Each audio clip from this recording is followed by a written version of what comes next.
Hi guys! Welcome to our Wednesday Snippets. Kamusta? We hope you're all doing great. Matagal-tagal rin tayong di nagkita, pero samahan nyo kami muli sa araw na to para sa ating topic. Our topic for today is about fixing your eyes on Jesus. Minsan nyo na bang nasambit yung salitang, Lord, pagod na ako? Ito yung salita na malimit nating nasasambit kapag gulong-gulo at hirap na tayo sa mga bagay na nararanasan natin sa ating buhay. Oftentimes, we are so busy focusing on things around us hanggang sa nakakalimutan na natin kung kanino ba dapat tayo makafocus. In life, we experience failure, disappointment, tiredness, and brokenness. Kaya napaka-importante na alam natin kung kanino at ano ba dapat ang bibigyan natin ng focus. Remember the story of Peter in Matthew 14. Peter was in a boat.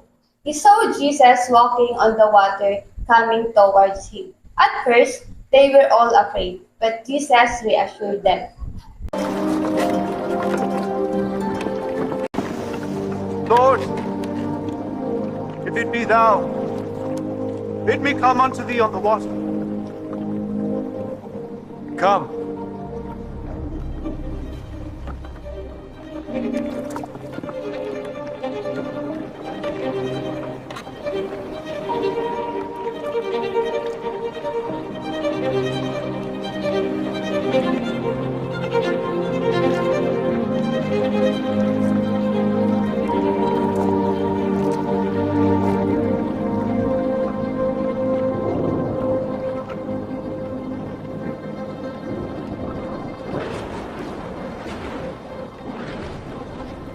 Lord, save me.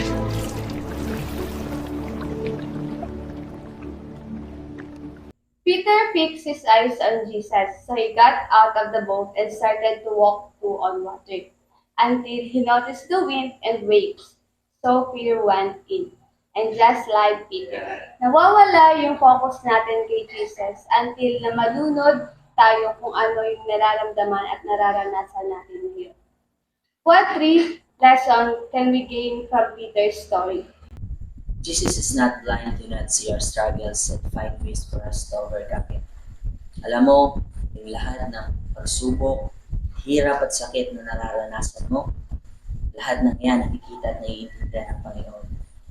Tandaan mo na sa lahat ng mga pagsubok na nararanasan mo, kasama ka niya sa lahat ng yan.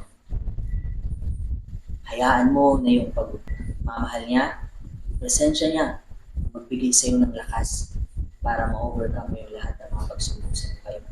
Remember that there is no obstacle too great to overcome if Jesus is on your side. Next, miracles happen when we are willing to step out in faith. Peter decided to go out of the boat and walk toward Jesus because of his faith.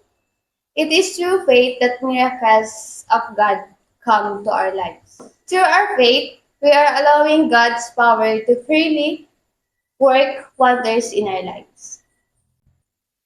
Lastly, faith requires focus. When Peter took his eyes off of Jesus and focused on the dangers around him, he began to sink. So do we. Ganun din po tayo.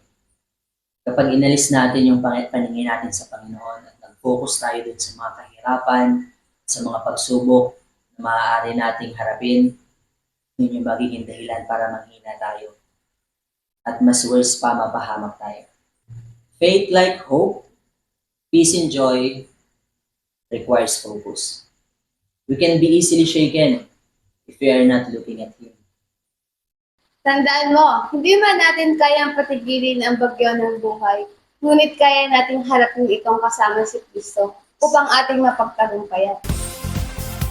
And that's for our Wednesday Snippets. See you on next Wednesday. Bye-bye!